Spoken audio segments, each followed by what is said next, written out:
ধান কাটা, মাড়াই ও ঘরে তোলা নিয়ে এখন ব্যস্ত সময়ে পার করছেন ফরিদপুরের কৃষকেরা। এবছর ৬১,৮০০ হেক্টর জমিতে আমন ধানের আবাদ হয়েছে ফরিদপুরে, যা চলতি মৌসুমে লক্ষ্যমাত্রায় প্রায় দ্বিগুণ। চাষিরা জানান, ধানের ফলন হয়েছে বিঘা প্রতি প্রায় ২০ থেকে ২২ মণ। তবে চাষিরা জানান, আবহাওয়া অনুকূলে থাকলেও এবছর বেড়েছে সেচ খরচ, সার, কীটনাশক সহ অন্যান্য খরচও আগের তুলনায় বেশি।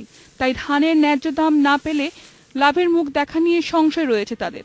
ফলন অনেক ভালো হয়েছে আর কি, কিন্তু অনেক ভালো হয়েছে, কিন্তু আমাকে তো অনেক খরচ করে গেছে আর কি। কিন্তু খরচের জন্য আমাকে তো কিছু দামের বেশি দরকার। ডিজেলের দাম হলো বেশি, ডিজেলের দাম কমাইলে আমরা একটু বাঁচতে পারবো।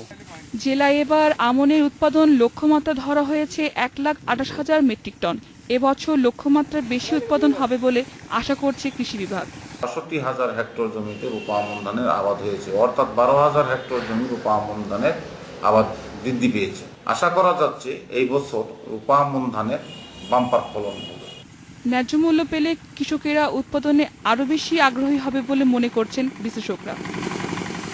Independent news.